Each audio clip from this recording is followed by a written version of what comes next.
And you know how we just learned how to dink really good? They're not dead.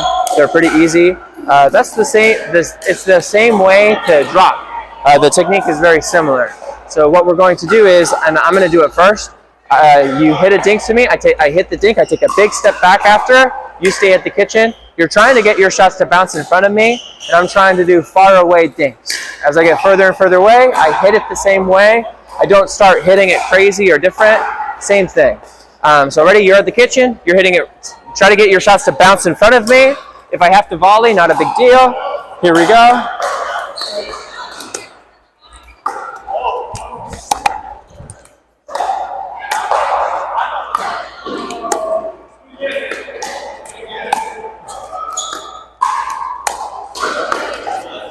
Okay, let's go here.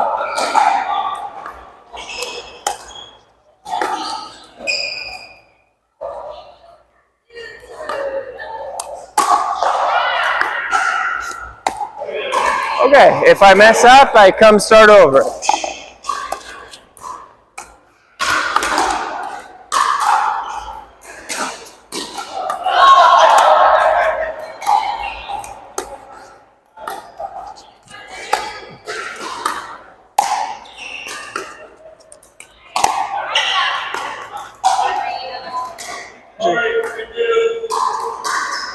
Okay. When someone hits a drop on you, don't just stand here like you were. If it lands and you're going to hit a forehand, you're going to pivot the right foot. Ready? Copy me. Copy me. So we're here. Follow me. Copy. Okay. Both toes facing court 6. So both toes. So you turn both toes to face the side, and then you're going to be able to have a little more room, and you can potentially tee off on it a lot stronger. Same. I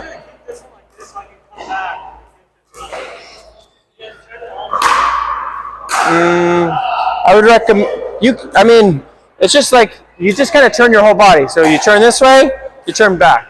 I think I want you to commit a little bit more to the turn.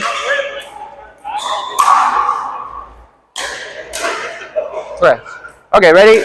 Ready position. I hit a drop that bounces to your forehand. Turn like I suggested. Turn back. Are you in the kitchen? I think you're fine. Ready? Well, let's try again. I don't think it's a legit problem. Turn for a forehand. Commit with both toes a little better. Ready? Turn both toes the way I like. Ready? Turn for a forehand. Both toes, both toes, both toes. Turn back. Turn everything back. I think you're fine. Okay. I mean, maybe I'm nitpicking. I think it's a little better, but not the end of the world if you keep that way. But the main problem was you weren't turning at all. You were just staying put. Same idea for a backhand. I turn, I hit, I turn back. If I need even more room, let's say it's somehow getting behind me, I turn here, I need more room. Look how much ground I cover. If I were to just stand here and I'd have to like come back that far. It's so much harder. So, okay, ready? It comes to your backhand. It's a drop. It bounces. Turn. Good. Tee off on it. Okay, ready? We're going to practice it. Ready? Turn. Okay. Stand like you're about to hit it hard. Ready? Turn. Tee off on it. Okay, much better. Turn. Okay, turn. Okay. All right. Okay, going back to the drill we were doing. At the end of the day, though, don't just stand there. Turn, give yourself some room when it bounces. Here we go.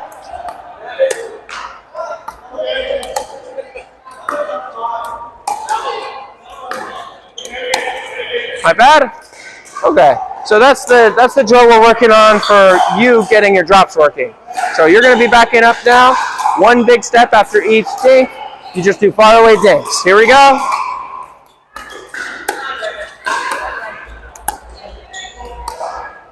Okay, no wild crazy, just nice and easy, nice pushes.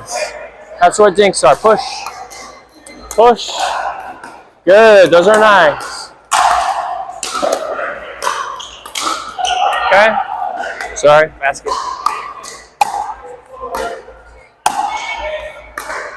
Okay, these are no longer far away dinks. You're just swinging wild and hoping for the best. Come to the kitchen. Okay, ready? So we're gonna just hit dinks up here for a minute. Ready? Stay up here, just hit dinks. Okay, as you get further away, you just hit far away ones of these. So you keep the same feel, very easy, nice and easy. Okay, so don't go crazy on me. Don't go wild, crazy strokes. Just nice, compact dinks as you get further away. Here we go, backing up. Good try, that's okay.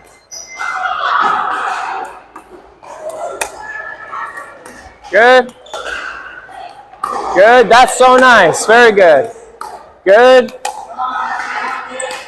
Good try. For these, do we follow through dinks flat up here? Then why are we following through back there like that? Just do far away dinks. Do not follow through up here for these. If you did top spin, then even as a dink, I follow through up here. But as a flat, we don't do that.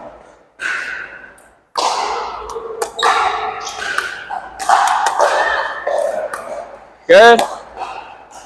Good. Nice. Nice. Nice. Woo-hoo.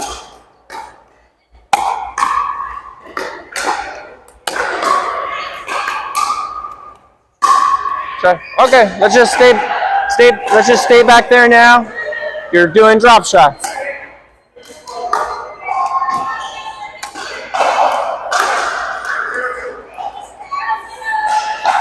It's not the right feel anymore.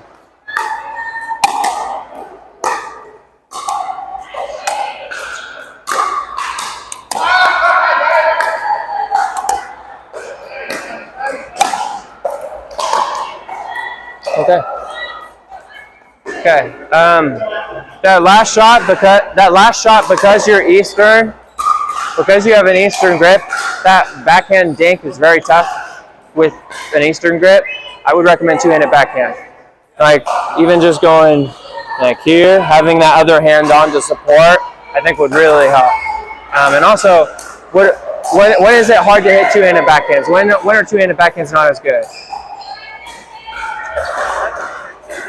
Why is it not as good at the kitchen? Not as much reach. So if you're back there and you say, Austin, I can't reach it. You know what that means to me?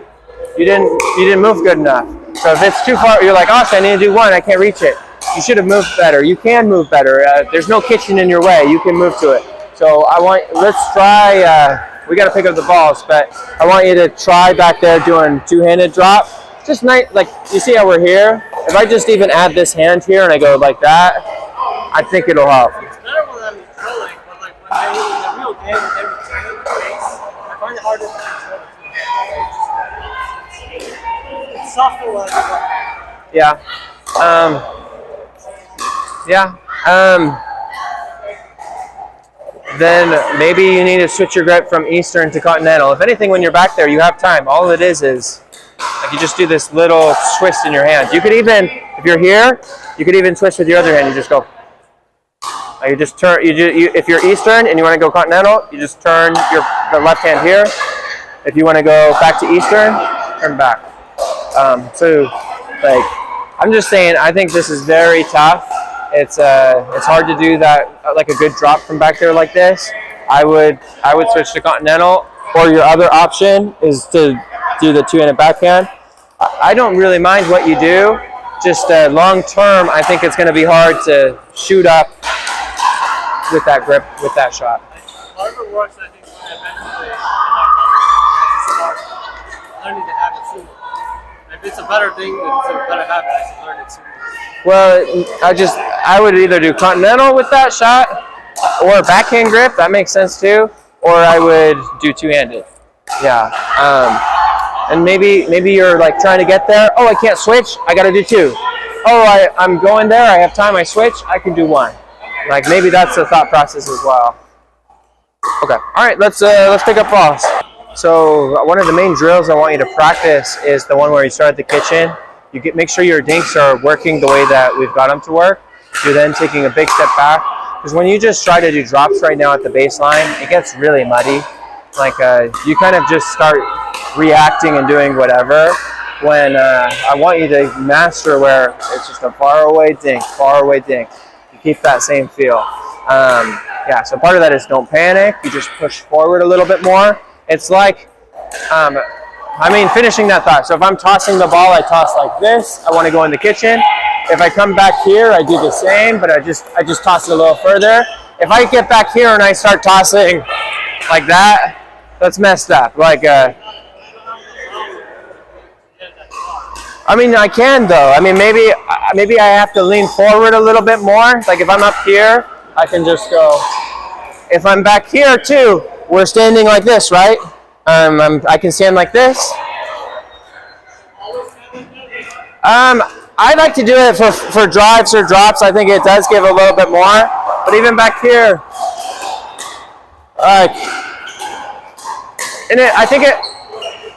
you have more power with a paddle, I think, than with a toss. Like my toss is getting a little messed up, but part of it too is I practice this with a paddle, not a toss. But you see my point. I'm trying to do the same. I'm not trying to really change. Sometimes when there's like a ball with an angle, Sure. I try to put my leg behind the ball. I just come this way. Okay. Not necessarily. I know what you're talking about.